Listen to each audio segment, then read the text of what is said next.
Virtual Legality is a YouTube video series with audio podcast versions presented as commentary and for education and entertainment purposes only. It does not constitute legal advice and does not create an attorney-client relationship. If you have legal questions about the topics discussed, please consult your own legal counsel.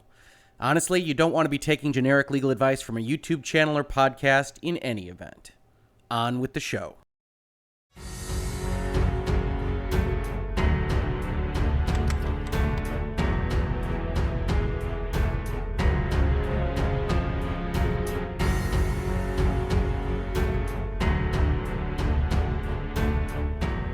Good evening, and welcome to a late-night special edition of Virtual Legality here on the weekend. I'm your host, Richard Hoeg, managing partner of the Hoeg Law business law firm of Northville, Michigan. And today we're going to do what is hopefully going to be a fairly brief follow-up on yesterday's episode, in which we discussed a story that was developing yesterday morning about whether or not Electronic Arts had forced one of its game-changer YouTube reviewer, streamer-type folks to remove a set of disclaimers from their video and or change other aspects of their video because it was overly negative to the game that was launching yesterday, BioWare's Anthem. And we have a little bit more information on that now, thanks to the great work. I know I've talked about this site before, and I've talked about this author before, but the great work from GamedailyBiz and the follow-ups that they did all throughout yesterday, and I followed this pretty significantly on my Twitter and my social media as this was happening. The author here, Mike Futter, and I have worked on a number of articles for GamedailyBiz and for Variety, and he's really great at following up on these things and very knowledgeable about the business areas, has contacts with Electronic Arts and otherwise, and was able to suss out some of the reasoning that Electronic Arts gave for this. And as we suspected, if you watched that episode yesterday, and I still highly recommend it because there's a lot to unpack there, especially as we move forward in 2019 with companies becoming more and more enmeshed with the use of influencers, with the use of these individuals, really, that have these kinds of grassroots groups that are following them either on Twitch or on Facebook or on YouTube or any other number of areas. And the article here talks about Electronic Arts believing that the thing that was discussed yesterday was a little bit different than what the streamer claimed it to be. And that makes a lot of sense. As we talked about yesterday, there was still a lot of things unfolding. There was a lot of questions to be answered. And as it turns out, at least from Electronic Arts' perspective, the full story was not given.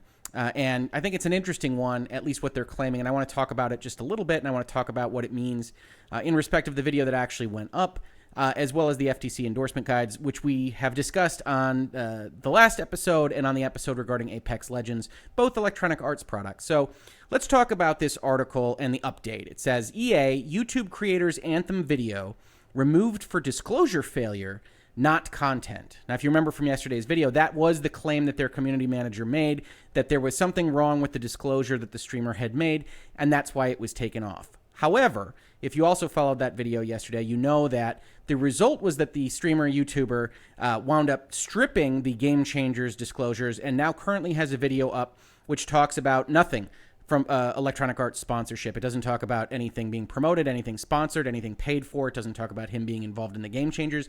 It's just a negative review of Anthem. And one of the questions that was raised there is, it seems pretty clear that he got his copy of Anthem from Electronic Arts for free. We're going to look at his tweets, but he clearly also has additional copies that he's giving away. So he's received perks from Electronic Arts, and those aren't disclosed at all in the current video, and whether or not that's an issue. The caption to the photo reads, EA rebuts YouTuber creator's GGGManLives allegation that he was blacklisted for being too honest in his Anthem critique.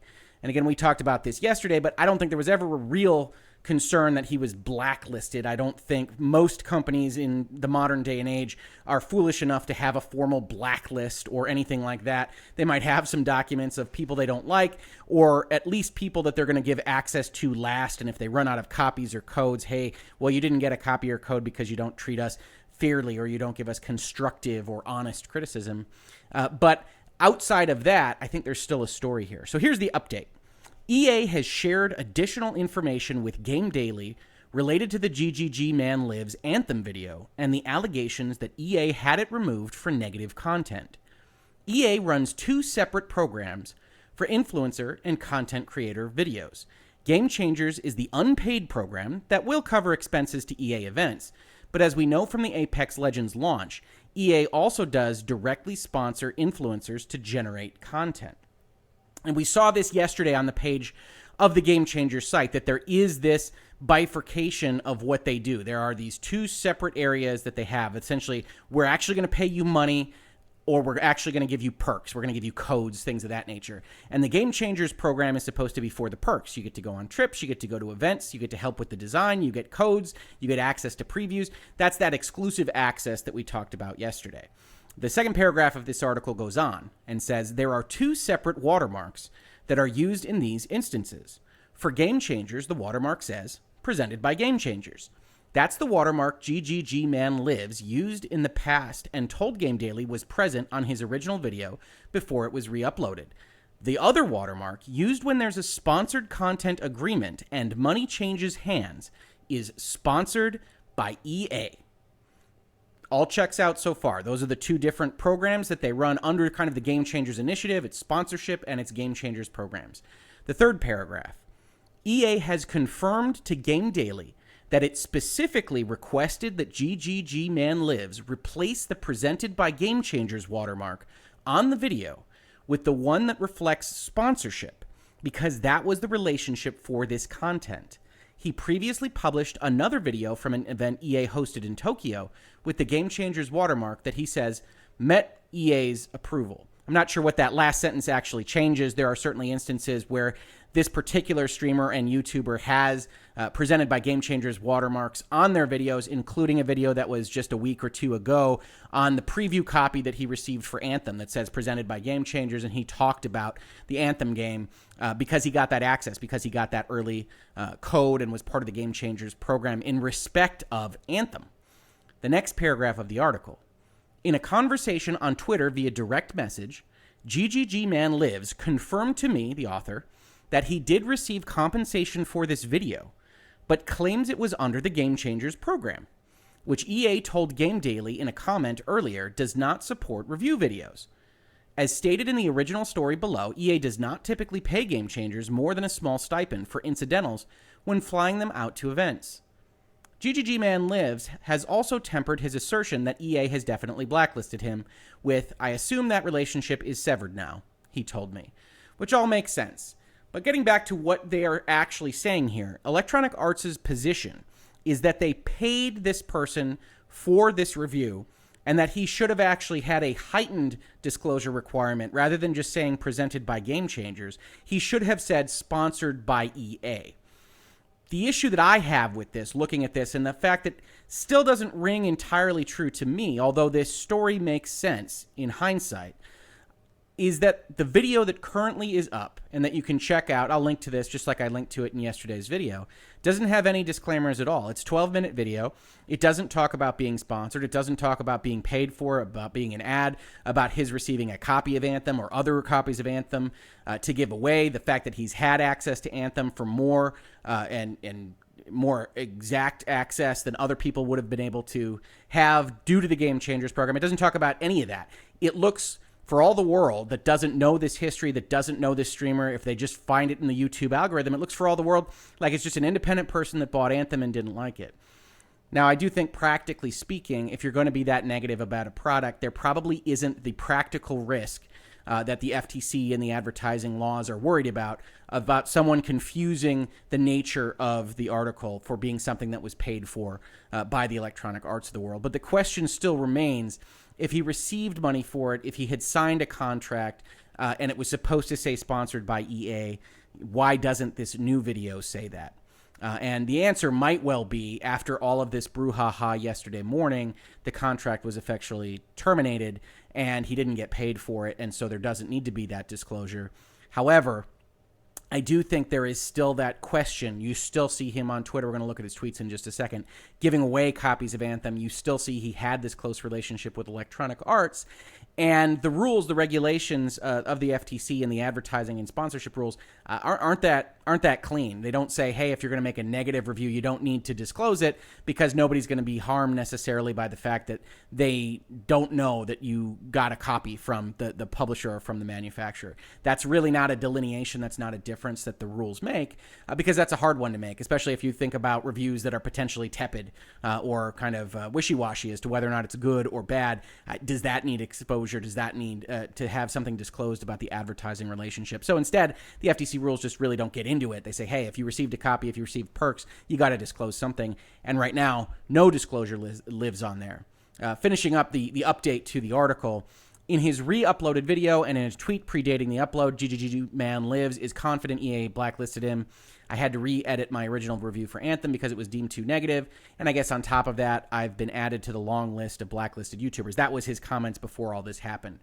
Now, the one thing I do think is a problem for him and certainly raises my eyebrow and gives me a bad gut feeling about this person in general and this story that he has given the internet and the world is this last line in this update, which says, GGGManLives declined to share the contract he signed related to the videos or his correspondence with an EA PR representative in which he says that he was told to remove the video for its contents. Now, I do think that gives a bad gut feeling. I do think that raises an eyebrow as to what's happening here.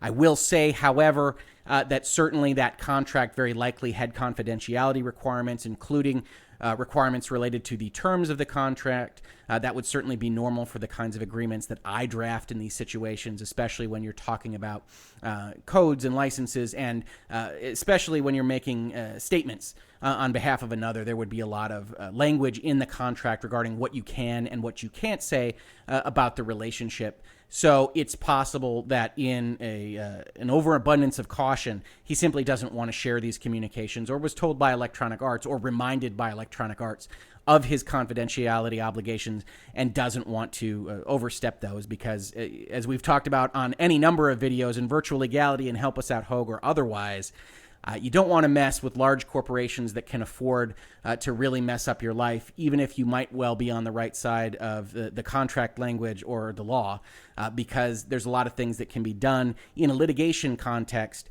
that can be problematic, even if you would ultimately win at the end of the day.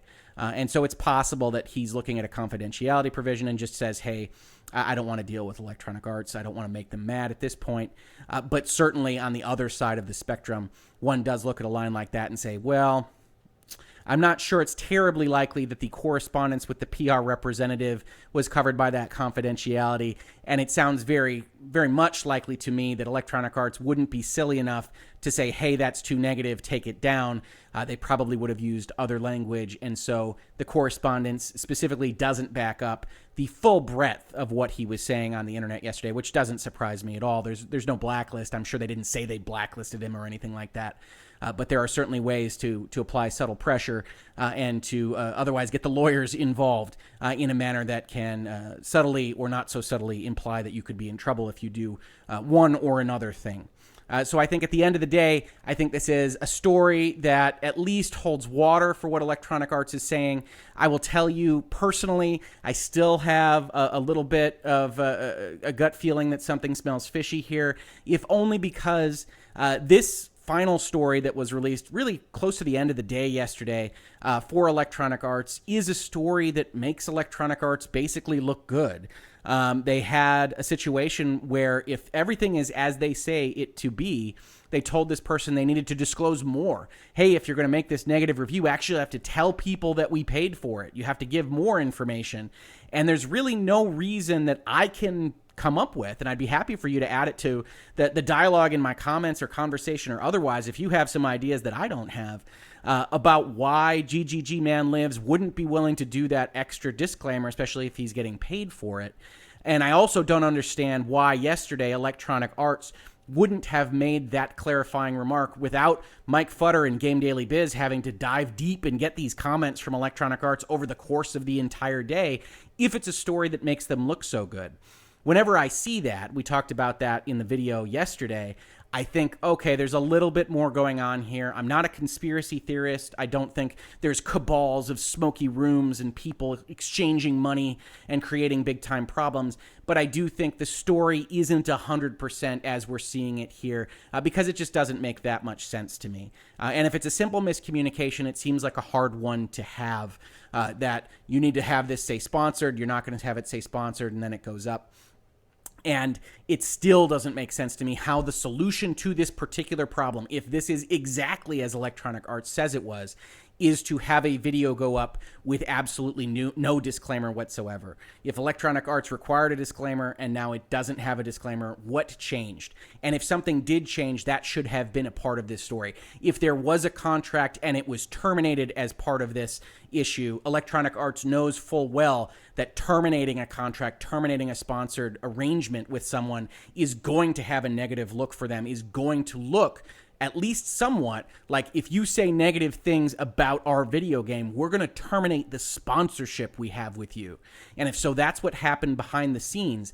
That's a story in and of itself. And it's one that's going to happen more and more in 2019 and on, because as we saw with Apex Legends, the influencer group, those people that are streaming and have these close relationships with millions and millions of followers are quickly becoming more important than the old line media guard, the video games journalists were back in the day. And so you are going to have these lines be blurred. And this is an important discussion, regardless of the specific details here, which I still think are a little bit murky and we probably won't get additional transparency on. With that being said, I just want to talk about the few things I talked about earlier on, which is the notion that GGGManLives clearly is still affiliated with Electronic Arts, or was before this review went up. You can see here's his Twitter feed. It talks about, hey dude, you won, gonna send you the code soon. Hey mate, can you direct message me so I can send you your Anthem code? Congrats mate, you have been chosen. This all relates to a giveaway that he had done for Anthem codes that he received. It looks to me like from EA Australia. They are linked on the Twitter stream. But he clearly had these perks. He was part of the Game Changers program that was disclosed as part of the preview. And so the fact that he now has a review of the product that doesn't say anything about an affiliation with Electronic Arts, I think does run afoul of at least the spirit of the FTC guidelines. And on that note, I wanted to talk about one last thing with respect to those guidelines, and that's the obligations of the advertiser. The advertiser in this context is Electronic Arts. And so we're back in the endorsement guides that we've talked about on a number of videos now. And it says, our company uses a network of bloggers and other social media influencers to promote our products. We understand we're responsible for monitoring our network. What kind of monitoring program do we need? Will we be liable if someone in our network says something false about our product or fails to make a disclosure? And the FTC's answer is, advertisers need to have reasonable programs in place to train and monitor members of their network. The scope of the program depends on the risk that deceptive practices by network participants could cause consumer harm, either physical injury or financial loss. For example, a network devoted to the sale of health products may require more supervision than a network promoting, say, a new fashion line. Video games are definitely closer to the fashion line end of the spectrum. You can't really die from a bad video game, but you can lose $60. Here are some elements every program should include. 1. Given an advertiser's responsibility for substantiating objective product claims, explain to members of your network what they can and can't say about the products. For example, a list of the health claims they can make for your products, along with instructions not to go beyond those claims. Which makes sense. You can't have people out there in the marketplace lying about your product. This cures cancer. Certainly, if Apex Legends or Anthem cured cancer, you could say that, but it would be a lie as far as we know right now. Number 2. Instruct members of the network on their responsibilities for disclosing their connections to you. And we saw this in the Game Changers website yesterday. Electronic Arts, to their credit, seems to take great care in making sure that the disclosures that they think are required by the FTC and by other countries' laws are made. They have these requirements. That's the claim that they're actually making was violated by GGGManLives in this particular circumstance. So they seem to be meeting that obligation in the general aspect. Number 3. Periodically search for what your people are saying. Periodically is interesting there. The FTC isn't requiring everybody to monitor every single thing that everyone says on their influencer group, although Electronic Arts, in the replies that we saw to this particular story, says that they do, says that they monitor every last bit of it. And number 4, Follow up if you find questionable practices. Now, here is the last part that the FTC says. It's unrealistic to expect you to be aware of every single statement made by a member of your network. But it's up to you to make a reasonable effort to know what participants in your network are saying.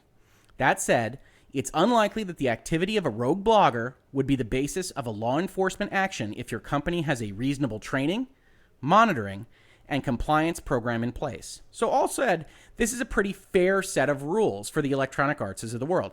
Make sure that you're trying to fulfill your obligations to tell people that you're promoting your products through these influencer groups. And as long as you are taking reasonable steps, you've got a policy in place, you regularly have training programs, you look at what people are saying from time to time, then you're going to be okay in the FTC's world. But what you probably aren't going to be okay with is knowing what somebody has said, having them change their disclosure, and having them change their disclosures so that they don't exist on a video that you know this person has an affiliation with you on. Now, I do think, as we talked about in this video, the fact that the actual review is so negative does either lower or completely eliminate the risk that essentially false advertising laws are trying to protect people from. There is very limited risk that anybody is going to be burned by the fact that GGGManLives has this relationship with Electronic Arts because he eviscerates Anthem, a game that I've actually enjoyed in the day or a day and a half that I've gotten a chance to play it so far. But he absolutely eviscerates the game.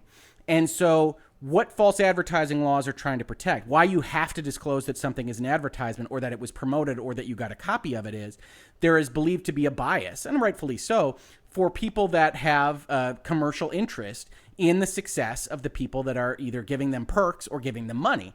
And so if they are reviewing something overly negatively, in all honesty, if he were to disclose that this content was actually sponsored by Electronic Arts, if anything, it just makes it a stronger negative review, that he must really dislike this product if he's willing to take money from Electronic Arts and still review it negatively. All that being said, you can see in all the rules we discussed yesterday and the rules we've talked about today, they don't make that delineation. There isn't a discussion of whether it's a positive or negative review. There is some commentary on endorsements, and certainly negative reviews aren't really endorsing the product. But all other things being equal, the fact that this person received perks, received access, was a member of the Game Changers program to this specific product as late as a day ago, 24 hours ago, when he got these codes that he's giving away from EA Australia, is a factor in all this. And I still question the fact that the video that he currently has up appears to have absolutely no reference to this EA affiliation, has no reference to his Game Changer status. And this story is one that I think people should be aware of. They should be knowledgeable about, because even if Electronic Arts is completely in the right and they asked for this, and the only thing I can really think of is they terminated the sponsorship agreement, then that in and of itself is worth looking into. Because if someone's going to have a negative review and you're going to be able to use the very minute disclosure requirements to get that review taken down, to get that affiliation removed, and potentially to take that money back, then that in and of itself is power from the manufacturer. That in and of itself is power from the publisher. And we've talked about this both in the Ethics in Games Journalism video and in the Apex Legends video and in the Game Changer video from yesterday. There is power in access. There is power in compensation. And these folks, these influencers, these YouTubers, these streamers, these Twitch folks, these Facebook folks, they are only one individual for the most part. So they naturally don't have the firewall between editorial control and commercial control that has been a stalwart byproduct of journalism in the modern age. And without that firewall, you're going to have more and more of these issues. And people are going to have to be aware of them. Electronic Arts is going to have to be aware of them. The game publishers of the world are going to have to be aware of them. And certainly, if you can lose your sponsorship for making a video that's too negative or for going public with problems that you're having with their PR representatives or otherwise, that in and of itself could be a problem in the modern day and age where influencers are going to become more and more influencing.